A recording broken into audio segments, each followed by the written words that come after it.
అది ఒకే ప్రాంతం, ఒకే సంఘం, ఒకే కాలానికి చెందినటువంటి పరిస్థితులలో వేర్వేరు కుటుంబాలకు చెందినటువంటి ముగ్గురు స్త్రీలు వేరువేరు అనారోగ్య కారణాల చేత లేవలేని నిస్సహాయ స్థితిలో పడకలో ఉంటూ బాధపడుతున్నటువంటి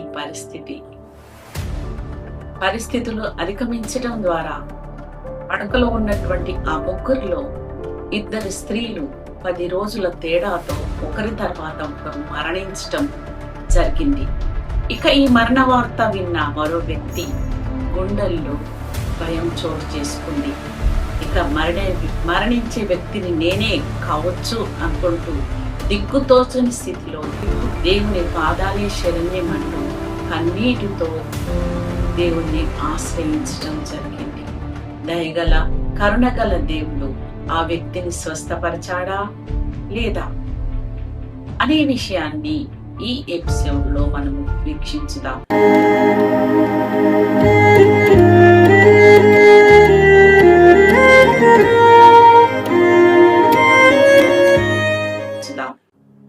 ప్రైజ్ ది లార్డ్.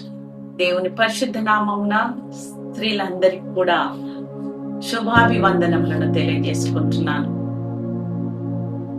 అది ఓరుగల్లు మహానగరం నడిబొట్టున వెలిసినటువంటి centenary baptist church christian colony 1992లో జరిగినటువంటి నిజ సంఘటన, సజీవ సాక్షి యొక్క కథనం మీ ముందు ఉంచడానికి ప్రయత్నిస్తూ ఉంటున్నాను. ఒకే కాలనీకి చెందినటువంటి ముగ్గురు స్త్రీలలో ఇద్దరు మరణించగా, ఆ మరణించినటువంటి ఇద్దరు స్త్రీలు వైద్య శాఖలో నర్సులుగా పనిచేసి, మూడవ వ్యక్తి విద్యాశాఖలో ఉపాధ్యాయురాలుగా పనిచేస్తూ ఉంది. ఇద్దరు వ్యక్తులు మరణించిన కారణంగా మూడవ వ్యక్తి తన లోపల భయముతో తన హృదయాన్ని కన్నీరు మున్నీరుగా దేవుని సన్నిధిలో కుమ్మరించుకుంటుంది. మరణించిన వ్యక్తుల యొక్క జీవితాన్ని నేను ఆలోచించసాగాను పడకలో ఉండి కూడా. కారణం ఏమిటంటే, మరణించిన వాళ్ళు మాకు దగ్గరి బంధువులు కనుక. వారి గురించి ఆలోచిస్తున్న సమయంలో ఒక స్త్రీ సంతానం లేదు, ఇంకొక స్త్రీకి పిల్లల పెళ్లిళ్ళు అయిపోయి పెద్దవారైపోయారు. ఇక నా పరిస్థితి దేవుని సన్నిధిలో నేను మననం చేసుకుంటున్నాను. నేను మరణిస్తే నా ముగ్గురు చిన్న పిల్లల పరిస్థితి ఏంటి? వారి అనాథలైపోతారు కదా అని భయం నా లోపల ఉండి వారి గురించిన చింత నన్ను కొంగతీస్తూ ఉంటుండగా, దేవుని సన్నిధిలో నన్ను నేనుగా ఆయనకు సమర్పించుకొని దేవునితో పోట్లాడటం మొదలుపెట్టాను. దేవా, ఈ పడకలో నన్ను ఎందుకు ఉంచావు? నేను మరణిస్తే నా పిల్లల పరిస్థితి ఏంటి అని నేను దేవుణ్ణి అడుగుతున్నాను. ఒకవేళ నీకు ఆయాసకరంగా ఉన్నానా, నన్ను క్షమించు అని నా గతాన్నంతా దేవుని సన్నిధిలో తీసుకొని వచ్చాను. నువ్వు నాతో మాట్లాడితే నేను బ్రతుకుతాను దేవా అని దేవుని సన్నిధిలో ప్రార్థించడం మొదలు పెట్టాను. ఈ విధంగా వారి గురించి ఆలోచిస్తూ చిన్న బిడ్డలుగా ఉంటున్నటువంటి నా బిడ్డలు 11 సంవత్సరాలు, 9 సంవత్సరాలు, 7 సంవత్సరాల వయసు ప్రాయం కలిగినటువంటి చిన్న బిడ్డల గురించినటువంటి మనోచింతన ఎక్కువగా నా లోపల నన్ను కృంగతీస్తుంది. ఈ విధంగా ఆలోచిస్తూ ఉంటున్న నేను మా ఇంటి వెనకాల ఉన్నటువంటి ఒక పెంట కుప్పలో నిస్సహాయ స్థితిలో పడుకున్నాను. భయంకరమైన ఒక మొసలి నన్ను చుట్టుకొని ఉంటుంది. దాని యొక్క తల, నా యొక్క తల వేర్వేరుగా ఉండడం వల్ల అది నన్ను మింగడానికి వస్తున్నటువంటి ఆ పరిస్థితి తలపోసుకుంటూ ఎంతగానో బిగ్గరగా కేకలు వేస్తున్నాను. కానీ నా కేకలు ఎవ్వరికి వినబడడం లేదు. ఒళ్ళంతా చెమటలతో నిండిపోతుంది. అకస్మాత్తుగా నాకు ఆ పెంట కుప్పలు గొడ్డలి కనిపించింది. నేను గొడ్డతో ప్రాకుతూ ఒక చేత్తో ఆ గొడ్డలి అందుకోవడానికి ప్రయత్నించి చివరికి గొడ్డలి అందుకొని మరొక చేతితో నా బలాన్నంతా ఉపయోగించి ఆ మొసలి యొక్క తలను గట్టిగా అదిమి పట్టి ఈ మరొక చేత్తో ఆ యొక్క మొసలి యొక్క తలను నరకడం జరిగింది. రక్తం వచ్చింది నా మీద పడగానే వెంటనే నేను పరిగెత్తుకొని ఇంటిలోకి రావడం జరిగింది. కళ్ళు తెరిచి చూసేసరికి అక్కడ ముసలి లేదు, ఏం లేదు. ఇదంతా ఒక కలగా నాకు కనిపించింది. కాస్త నీళ్లు తాగిన తర్వాత పడుకలో పడుకొని నేను ఆలోచిస్తున్నాను, ఏంటి ఈ ముసలి, ఏంటి ఈ గొడ్డలి, ఏంటి పెంట కుప్పలో నేను పడి ఉండడం అనే విషయాలను నన్ను సుదీర్ఘంగా ఆలోచిస్తున్న సమయంలో దేవాది దేవుడు మెల్లనైన స్వరముతో సమాధిలో నుండి నిన్ను విమోచించుచున్నాను. కీర్తనలు 103:4 వచనంలో ఈ భాగాన్ని చూడగలవు. ఈ మాటలు స్పష్టంగా ఎంతో వెలుగుమయమైనటువంటి పరిస్థితులు నాకు కనిపిస్తూ ఉన్నాయి. సమాధిలో నుండి నేను విమోచించుచున్నాను. అర్థం కావడం లేదు, ఇంకా ఆలోచిస్తున్నాను. కరుణా కటాక్షములను నీకు కిరీటంగా ఉంచుతున్నాను అనే వాక్య భాగం గుర్తుకొస్తూ ఉంటుంది. ఆలోచించి దేవుడు సమాధిలో నుండి నన్ను విమోచించావు అంటే ఇక మరణం నుంచి నన్ను తప్పించావా? ఇక మరణ భయం నాకు లేదా? కరుణా కటాక్షంతో నన్ను నింపుతున్నావా నాయన అని దిగ్గున పడక నుండి లేచి వాక్య భాగాన్ని చదువుకొని దేవుని సన్నిధిలో నిండు మనసుతో ఆయన కృతజ్ఞతాస్తుతులు చెల్లించాను. అది సెప్టెంబర్ మాసము 12వ తేదీ. కృతజ్ఞతతో నా హృదయము తిరిగి జన్మనెత్తిన విధానాన్ని తలపోసుకుంటూ దేవునికి అర్పించుకున్న శుభకరమైన దినం. ఈ విధంగా కృతజ్ఞతతో నిండినటువంటి నేను ఏ చిన్న బిడ్డల కొరకై దేవుని సన్నిధిలో నా ప్రాణాన్ని ఆయనను అడుక్కున్నానో ఆ జీవితాన్ని దేవుని సేవా పరిచర్యలో, ముఖ్యంగా చిన్న బిడ్డల సేవా పరిచర్యలకు సమర్పించుకొని నా బిడ్డలతో కలిసి సెంటినరీ బ్యాప్టిస్ట్ చర్చ్ నా సంఘానికి వెళ్ళి టీచర్గా సండే స్కూల్ పరిచర్యలో ప్రారంభించడం జరిగింది. అనతి కాలంలోనే ప్రేమగల దేవుడు నన్ను అద్భుత రీతిగా ఆయా ప్రాంతాలలో వాడుకోవడం జరిగింది. సంఘము నన్ను గుర్తించి సండే స్కూల్ సూపరింటెండెంట్ గా సంఘంలో దాదాపు 14 సంవత్సరాలు ఆయన సేవా పరిచర్యలో నన్ను ఘనంగా వాడుకోవడానికి కృపణించాడు. అంతేకాకుండా అనేక జిల్లాలలో అగాపే ఇంటర్ఫేత్ మినిస్ట్రీస్ ద్వారా, సేవా భారత్ ద్వారా ఆయా ప్రాంతాలలో వేసవికాల బైబిల్ పాఠశాల కొరకు టీచర్లను తరబీదు చేసే ఆధిక్యతను దేవుడిచ్చాడు. ఒక రిసోర్స్ పర్సన్ గా అనేక ప్రాంతాలలో శిక్షణ పొంది చిన్న బిడ్డల సేవ పరిచర్య చేయటానికి, అనేక ఆత్మలను ఆయన కొరకు రక్షించటానికి బలమైన సాధనంగా దేవాతి దేవుడు నన్ను వాడుకున్న విధానమును బట్టి దేవాతి దేవునికి కృతజ్ఞతాస్తుతులు, స్తోత్రములు చెల్లిస్తూ ఉంటున్నాను.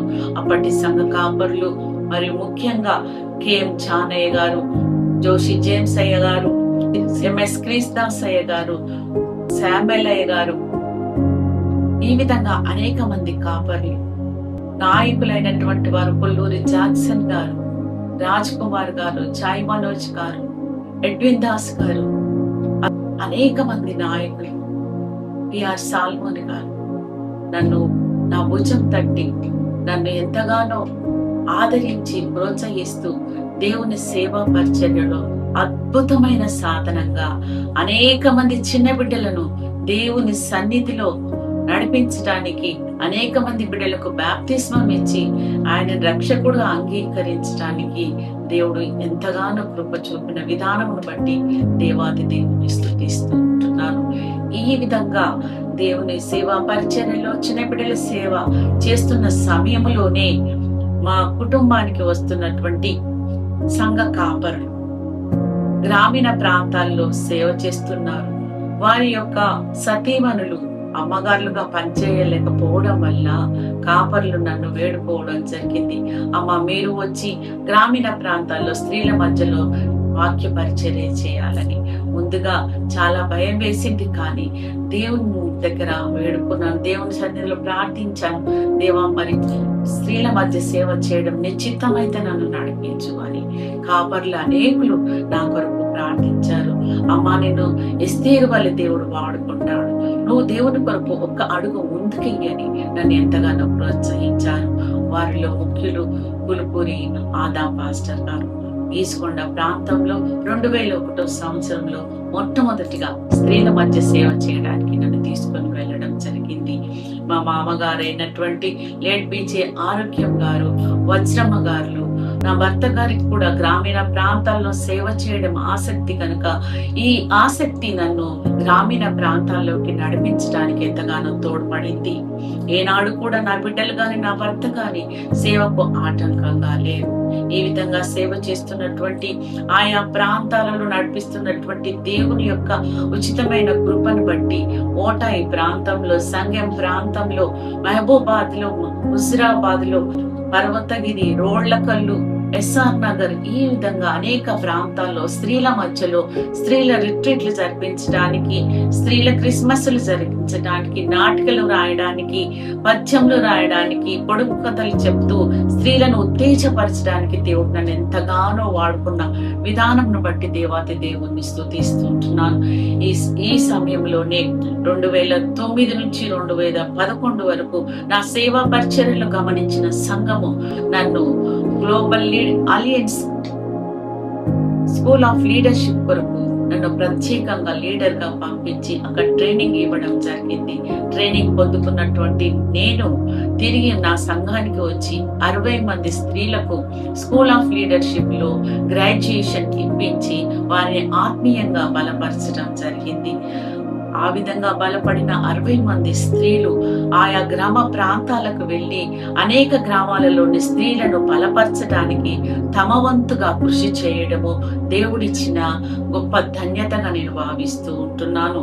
ఈ విషయంలో నేను ఎంతగానో ప్రోత్సహించినటువంటి దక్కన్ సమాజం వారికి మరియు తెలంగాణ కన్వెన్షన్ వారికి నా హృదయపూర్వక వందనాలను తెలియజేస్తూ ఉంటున్నాను.